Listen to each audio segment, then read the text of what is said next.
السلام عليكم ورحمة الله وبركاته، طلاب وطالبات الصف الثالث الابتدائي. النهاردة إن شاء الله هنشرح مع بعض الدرس التاني اللي هو lesson 2، والدرس ده اسمه different food، الأطعمة المختلفة. listen and repeat، هنقرأ مع بعض الكلمات أو الأطعمة اللي موجودة دلوقتي، وطبعا ده يعتبر homework، واجب على الأولاد إن هما لازم يحفظوه. طيب عندنا هنا الفود and drinks، الأطعمة والمشروبات. عندنا هنا الفول والفلافل. الفول طبعا هو الفول المعروف، والفلافل اللي هي الطعمية. طب ليه اسمهم كده؟ هم اسمهم كده لان هم اصلهم كلمات مصرية او عربية، فبالتالي هيفضلوا على نفس اسمهم حتى لو يعني بره هينطقوهم بنفس الكلمات، لان هي اصلها كلمات اصلا مصرية. يبقى فول، فلافل. بعد كده هنا عندنا خبز اللي هو بريد. بعد كده الشاي تي. بعد كده مشروب الشوكولاتة الساخن هوت شوكليت. وهنا عندنا اللبن أو الحليب طبعا اللي هو ميلك. والشعرية أو المكرونة نودلز. وآخر حاجة خالص عندنا هي المافن، والمافن تعتبر كعكة إسفنجية أو كيكة المافن. تمام، زي ما قلنا الكلمات ديت تتحفظ قبل أي حاجة، علشان بناء على حفظ الكلمات ديت الأولاد هيقدروا إن هم يحلوا أي سؤال هيجيلهم. لكن لو ما حفظوش الكلمات ديت مش هيفهموا اصلا السؤال طالب ايه علشان يحلوه. تمام، احنا شرحنا في الدرس اللي قبل ده، تقدروا ترجعوا وتلاقوه على القناة، اللي هو درس احنا كنا شارحينه في الجرامر verb to have in the present. شرحنا مع بعض ان فعل او verb to have معناه لديه او يمتلك او يتناول. احنا كنا قايلين قبل كده لما شرحنا قبل كده في الدروس القديمة verb to have، كنا بنقول verb to have يعني لديه او يمتلك فقط، ما كناش بنقول كلمة يتناول. لكن في الدرس ده هو حدد ان احنا ممكن نستخدم كمان have بمعنى يتناول. يعني لما تيجي مع المأكولات او المشروبات ممكن نستخدم معاها have، وفي الوقت ده هيبقى معناها ان الشخص بيتناول، مش معناها لديه او يمتلك. طيب عندنا هنا read and complete، اقرأ وأكمل. What do you have for breakfast؟ يعني ماذا تتناول على الإفطار.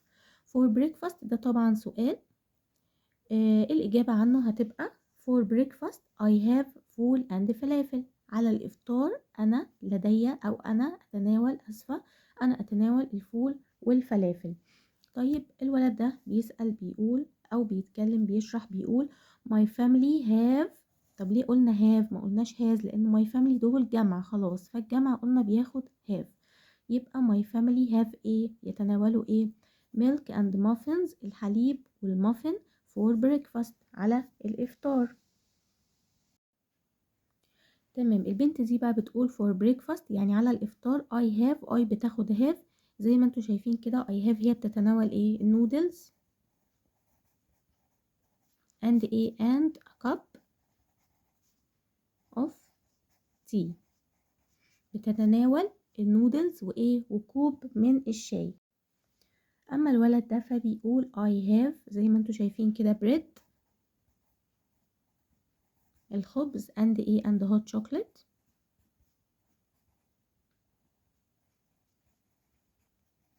for breakfast على الإفطار. هنا بقى بيوضح لنا الإفطار أو أنواع الفطار المختلفة لبلدان مختلفة، كل بلد بتفطر عندنا هنا مثلا البنت ديت بتقول my name is Mary، أنا اسمي ماري and I am from France، إن هي طبعا من فرنسا. for breakfast على الإفطار I have hot chocolate and French bread. على الإفطار البنت ديت بتتناول مشروب الشوكولاتة الساخن والخبز الفرنسي. أما الولد ده بقى اسمه مارك، بيقول I am Mark and I am American، أنا اسمي مارك وأنا أمريكي. for breakfast على الإفطار I have a muffin، بيتناول على الإفطار المافن and a glass of milk، وكوب من الحليب أو اللبن. البنت دي بتقول my name is Wang Min and I am Chinese، دي صينية. I have a Chinese tea، بتتناول طبعا على الإفطار شاي صيني and noodles وشعرية for breakfast على الإفطار. آخر حاجة خالص بقى عندنا هنا وليد طبعا مصري and I am Egyptian، وهو مصري and بيقول I like to eat، أنا بحب إن أنا أتناول فول and فلافل، طبعا فول وطعمية الفطار الرسمي عندنا for breakfast على الإفطار. طيب عندنا هنا بقى سؤال هنبدأ نحل مع بعض بناء على الكلام ده بقى. ماري is from Egypt. لا طبعا ماري مش من Egypt، ماري قلنا ايه ان هي فرنش. طيب مارك has a muffin and a glass of milk for breakfast. هندور هنا مارك اللي هو الامريكي بيتناول قلنا على الافطار المافن وكوب من اللبن، يبقى صح. وانج مين has Egyptian tea. وانج مين اللي هي الصينية، هي بتشرب شاي مصري؟ لا هي بتشرب ايه؟ Chinese tea، شاي صيني. وليد likes to eat فول and فلافل for breakfast. صح، وليد اللي هو المصري.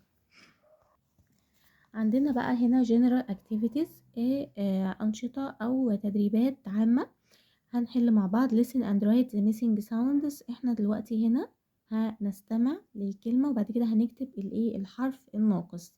طبعا ده فول زي ما انتوا شايفين، وطبعا بناء على حفظ الأولاد هيقدروا ان هم يحلوا الحروف الايه الناقصة. bread يبقى ناقص هنا الاي. muffin ام. noodles double o. السؤال التاني بيقول choose the correct answer from A, B or C. اختار الايه الإجابة الصحيحة. for breakfast على الإفطار I have فول and A، فول and فلافل، فول and Egypt، فول and Chinese، طبعا فول and فلافل. we eat ايه بقى in the morning، اللي احنا بنتناوله في الصباح. هل هو الدينر ولا اللانش ولا البريكفاست؟ طبعا البريكفاست هو اللي بيكون في الايه في المورنينج في الصباح. طيب I have a chocolate and French bread. I have طبعا hot chocolate شوكولاتة ساخنة وفرنش بريد. آخر سؤال هنا معانا نقط breakfast. I have milk and muffin. لما نحب نقول على الإفطار أنا بتناول كذا، فكلمة على الإفطار بنختار لها for، يبقى for breakfast I have milk and muffins. السؤال اللي بعد كده بيقول read and complete the text with the words in the box. اقرأ وأكمل النص بالكلمات الموجودة فين في المربع، اللي هي الكلمات دي. ايه هي الكلمات؟ chocolate شوكولاتة، وفرنس اللي هي فرنسا، والمافن، وامريكان يعني امريكي. طيب نقرأ مع بعض. my name is Mary. انا اسمي ماري. I am from ايه؟ قلنا ماري منين؟ ماري من فرنسا. حتى لو ما كناش قرينا قبل كده ان هي من فرنسا، قلنا قبل كده في الدرس اللي قبل ده طالما قلنا I am from او كلمة from معناها ان احنا لازم نذكر بعدها على طول بلد او مكان يعني. يبقى I am from France. بعد كده نقطة هنكمل for breakfast على الافطار I have hot ايه؟ I have hot chocolate. I have hot chocolate and French bread. My friend Mark is a. Mark طبعا American. لما نيجي بقى نتكلم على شخص هو منين مش هنقول from، احنا بنقول الشخص ده يعتبر اصلا ايه؟ هو امريكي على طول، يبقى my friend Mark is American. for breakfast على الافطار هو لديه ايه؟ he has a muffin and a glass of milk، وكوب من الحليب. السؤال اللي بعد كده reorder to make sentence. احنا مفروض هنا هنرتب الجملة علشان ايه نكونها مع بعض. هو بادئ لنا بهنا، فاحنا برضو هنبدأ بيها. هنا تكون، يبقى على طول هنا is verb to be يا جماعة خدناه. هنا is ايه؟ هنا is from اهو from اهو، يبقى هنقول على طول لازم نقول على طول بعدها ايه؟ بلد. هنا is from Egypt. هنا من مصر. قلنا هنا I بنبدأ بيها، I بتاخد have طبعا، يبقى I have milk. أنا أتناول الحليب فين؟ for breakfast على الإفطار. breakfast. بالشكل ده نكون خلصنا مع بعض lesson 2 different food الأطعمة المختلفة. أتمنى أن الشرح بتاعي يكون عجبكم. تابعوني على القناة لبقية الدروس، والسلام عليكم ورحمة الله وبركاته.